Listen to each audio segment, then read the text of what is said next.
আসসালামু আলাইকুম। এই ভিডিও ক্লিপটিতে আপনাদের প্রত্যেককে জানাচ্ছি আন্তরিক অভিনন্দন। এই ভিডিও ক্লিপটিতে আমরা একাধিক মেন ভার্ব থাকে এমন বাক্যকে বাংলা থেকে ইংরেজিতে ট্রান্সলেশন করার কৌশল সম্পর্কে জানার চেষ্টা করব।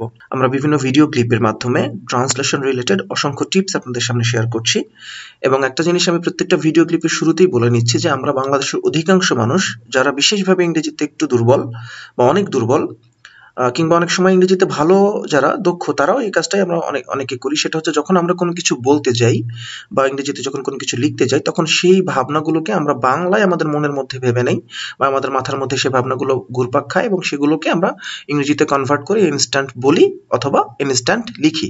তার মানে আমরা মূলত দিন শেষে ট্রান্সলেশন করি, ট্রান্সলেট করি, তাই না? তাহলে ট্রান্সলেশন অত্যন্ত গুরুত্বপূর্ণ একটা জিনিস এবং এটা আমাদের আসলে দক্ষতা বৃদ্ধিতে অনেক সহায়ক ভূমিকা পালন করে। এজন্য ট্রান্সলেশনের হ্যাবিটটা থাকা দরকার এবং ট্রান্সলেশন সম্পর্কে বিভিন্ন গুরুত্বপূর্ণ ইনফরমেশন, সেন্টেন্সের স্ট্রাকচারাল ইস্যু বা কিভাবে আপনি সেন্টেন্সগুলোকে বাংলা থেকে ইংরেজিতে কনভার্ট করবেন সেগুলো জানা দরকার। সেই ধারাবাহিকতা থেকেই আমরা এই ভিডিও ক্লিপটি নিয়ে কথা বলছি। অসংখ্য ভিডিও ক্লিপ রয়েছে আমাদের ট্রান্সলেশন রিলেটেড। এই ভিডিও ক্লিপটিতে আমরা যেটা বলছি সেটা হচ্ছে একটা বাক্যে একাধিক মেন ভার্ব যদি থাকে তাহলে কিভাবে সেই বাক্যগুলোকে আমরা বাংলা থেকে ইংরেজিতে ট্রান্সলেট করব। এমন হতে পারে যে একটি বাক্যে একটি মেন ভার্ব থাকে। আমরা যেটা জানি যে সাধারণত একটি বাক্যে একটি মেন ভার্ব থাকে, তবে অনেক সময় এমন হতে পারে যে একজন ব্যক্তি বা কর্তার একাধিক কাজকর্ম মানে একটা বাক্যে একজন সাবজেক্ট বাট উনি একাধিক কাজ করেছেন বা একসঙ্গে অনেকগুলো কিছু করেছেন, তাহলে ডেফিনেটলি সেখানে একাধিক মেন ভার্ব ব্যবহার করতে হবে আমাদেরকে। আমরা একটা উদাহরণ দেখি। এখানে একটা উদাহরণ আমরা দেখতে পাচ্ছি, শম্পা ক্লিনড হার রুম। শম্পা তার ঘর পরিষ্কার করেছে। Then she made her lunch. এরপর সে লাঞ্চ রান্না করেছে, লাঞ্চ রেডি করেছে। Finally she watched a movie, এবং তারপরে একটা সিনেমা দেখেছে। পাস্ট টেন্স সবগুলোই। এখন শম্পা তার ঘর পরিষ্কার করলো, এরপর দুপুরের খাবার রান্না করলো, শেষে একটি সিনেমা দেখলো। এখানে শম্পা নামক যে সাবজেক্টটি ব্যবহার করেছি আমরা, সেখানে সাবজেক্ট একজন হলেও তার কাজকর্ম অনেকগুলি, সে অনেকগুলি কাজ করেছে। তাহলে যেহেতু শম্পা একজন ব্যক্তি তাই বারবার শম্পা বা এর পরিবর্তে প্রোনাউন ব্যবহার করার দরকার নেই, বা শুধুমাত্র একবার শম্পা বলে বাকি, যেমন এখানে আমরা শম্পা বলেছি, আবার এরপরে শি বলেছি, এরপর আবার শি বলেছি, এটার প্রয়োজন নেই। কারণ হলো যে যেহেতু সাবজেক্ট একজন এবং তার কাজকর্ম অনেকগুলো, তাহলে সাবজেক্ট ব্যবহার না করে বা তার পরিবর্তে প্রোনাউন ব্যবহার না করে আমরা সিম্পলি বাক্যটাকে লিখতে পারতাম।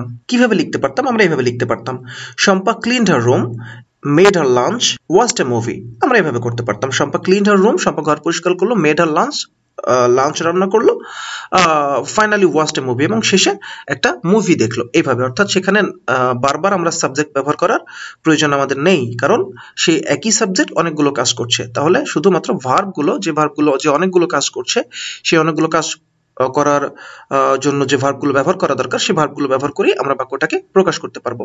এবার আমরা উদাহরণে চলে যাই। আবারও একই উদাহরণটা আমরা একটু এখানে ব্যবহার করেছি। গতকাল শম্পা তার ঘর পরিষ্কার করলো, দুপুরের খাবার রান্না করলো এবং সিনেমা দেখলো। বাংলায় বললে আমরা কিন্তু এইভাবেই বলবো। তাই যদি হয় তাহলে গতকাল এর ইংরেজি হচ্ছে ইস্টারডে, শম্পা সাবজেক্ট, শম্পা কি করলো? ঘর পরিষ্কার করলো, ক্লিনড হার রুম, পাস্ট টেন্সের কারণে ক্লিনড হার রুম, তারপর কি করলো? মেড লাঞ্চ, লাঞ্চ করলো, দুপুরের লাঞ্চ করলো বলতে আসলে বোঝাচ্ছে মেড লাঞ্চ, দুপুরের খাবার রান্না করলো এবং একটি সিনেমা দেখলো, এন্ড ওয়াচড এ মুভি।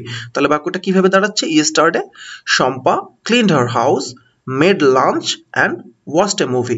গতকাল শম্পা ঘর পরিষ্কার করলো, দুপুরের রান্না বান্না করলো এবং একটা মুভি দেখলো। তাহলে এখানে অনেকগুলো ভার্ব আমরা ব্যবহার করেছি, সবগুলো কিন্তু মেন ভার্ব। ক্লিনড এটা একটা main verb, made past tense হওয়ার কারণে মেড থেকে মেড করেছি, এটা মেন ভার্ব। এন্ড সিনেমা দেখলো, ওয়াচ থেকে ওয়াচড হয়েছে, এটা পাস্ট ফর্ম। তাহলে এখানে সাবজেক্ট কিন্তু শম্পা একা, কিন্তু ভার্ব ব্যবহার করেছি ক্লিন, মেড এন্ড ওয়াচড, অনেকগুলো ভার্ব ব্যবহার করেছি। তার মানে হচ্ছে একটা বাক্যে একাধিক মেন ভার্ব, যদি সাবজেক্ট একজন হয় উনি অনেকগুলো কাজ করতেই পারেন, সেজন্য অনেকগুলো মেন ভার্ব আমাদেরকে ব্যবহার করতে হচ্ছে। এরপরের যে উদাহরণটা আমরা এখানে দেখতে পাচ্ছি, সে রাতের খাবার খেলো এবং ঘুমাতে গেল। বা একজন ব্যক্তি একজন, সাবজেক্ট একজন, সে, এবং এখানে দুইটা কাজ সে করেছে, খাবার খেলো এবং ঘুমাতে গেল, দুইটাই পাস্ট টেন্স। তাহলে কিভাবে হচ্ছে? সে, শি বা হি, যেটাই আমরা ব্যবহার করতাম সমস্যা নেই, শি বা হি। সে কি করলো? খাবার খেলো, টুক হার ডিনার, রাতের খাবার, টুক হার ডিনার, সে রাতের খাবার খেলো। টেক থেকে টুক, পাস্ট টেন্স হওয়ার কারণে টেক থেকে টুক করেছে, টুক হার ডিনার, এবং কি করলো? ঘুমাতে গেল। কি করলো? ঘুমাতে গেল। তো ঘুমাতে যাওয়ার ইংরেজি গো টু বেড, তাহলে এখানে পাস্ট টেন্স যেহেতু ওয়েন্ট টু বেড, তাহলে অ্যান্সারটা কি দাঁড়াচ্ছে? পুরো বাক্যটা She took her dinner and went to bed. She took her dinner and went to bed. সে তার খাবার খেলো, রাতের খাবার খেলো এবং ঘুমাতে গেল। দুইটা ঘটনা ঘটেছে এখানে, তাহলে দুইটা মেন ভার্ব আমরা ব্যবহার করেছি, and দ্বারা দুইটাকে কানেক্ট করেছি। এরপরের যে বাক্যটা আমরা দেখতে পাচ্ছি, ম্যাচ চলাকালীন আমার বাবা উঠে দাঁড়ালেন এবং আমাকে ইশারা করলেন। ঘটনাটা এটা হয়েছে যে আমরা একসঙ্গেই একটা ক্রিকেট ম্যাচ দেখার জন্য গিয়েছি। বাবা অন্য পাশ দিয়ে গিয়েছেন, আমি অন্য পাশ দিয়ে গিয়েছি, বা বাবা আমাকে না বলে গিয়েছেন, আমি বাবাকে না বলে গিয়েছি দেখার জন্য। তারপরে সেখানে গিয়ে স্টেডিয়ামে গিয়ে দেখলাম যে বাবা আমাকে দেখতে পেয়েছেন, যে আমিও সেখানে খেলা দেখার জন্য উপস্থিত। তো ম্যাচ চলাকালীন বাবা কি করলেন, উঠে দাঁড়ালেন এবং আমাকে ইশারা করলেন, হাত ইশারা করলেন, যেটা আমরা অনেক সময় করি। হুট করে ক্লোজ কাউকে একই জায়গায় অপ্রত্যাশিতভাবে পেয়ে গেলে আমরা হাত নাড়িয়ে ইশারা করি, এটা করলেন। তাহলে এখানে বাবা কয়টা কাজ করলেন, বাবা উঠে দাঁড়ালেন, এটা একটা কাজ, এবং আমাকে ইশারা করলেন, এটা আরেকটা কাজ। দুইটা কাজ করলেন উনি পাস্ট টেন্সে। পাস্ট টেন্স বাক্যটা পাস্ট টেন্সে হবে। তাহলে ম্যাচ চলাকালীন, ডিউরিং দ্য ম্যাচ, ম্যাচ চলাকালীন। মাই ড্যাড, বাবা কি করলেন, মাই ড্যাড উঠে দাঁড়ালেন। মাই ড্যাড সাবজেক্ট, আমরা বাক্যের শুরুতে সাবজেক্ট নিব। মাই ড্যাড এটা সাবজেক্ট, এবং তারপর বাবা উঠে দাঁড়ালেন। উঠে দাঁড়ানোর ইংরেজি স্ট্যান্ড আপ। তো এখানে যেহেতু পাস্ট টেন্স আমরা করেছি stood up. My dad stood up, বাবা উঠে দাঁড়ালেন এবং কি করলেন, ইশারা করার ইংরেজি ছিল ওয়েভ, WAVE, ওয়েভ। তাহলে ওয়েভের past form waved, and waved at me, বাবা আমার দিকে ইশারা করলেন।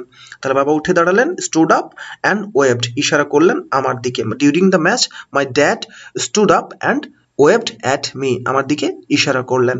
একাধিক ভার্ব, মেন ভার্ব আমরা এখানে ব্যবহার করছি, কিন্তু সাবজেক্ট একটা। আমরা এই ভিডিও ক্লিপের সর্বশেষ উদাহরণে চলে এসেছি। শুনলাম যে সানিয়া আজ সকালে ঢাকা ছেড়েছে এবং ইতোমধ্যে রাজশাহীতে পৌঁছে গিয়েছে।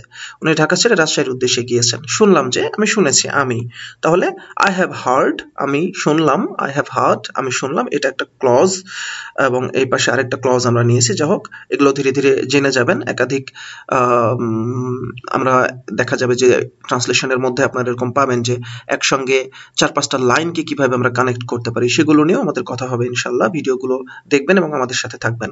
আই হ্যাভ হার্ড আমি শুনেছি বা শুনলাম যে দ্যাট এটা কনজাংশন হিসেবে ইউজ করেছি। সানিয়া সাবজেক্টকে সানিয়া, কি তো সানিয়া ইউজ করলাম, সানিয়া ঢাকা ছেড়েছে।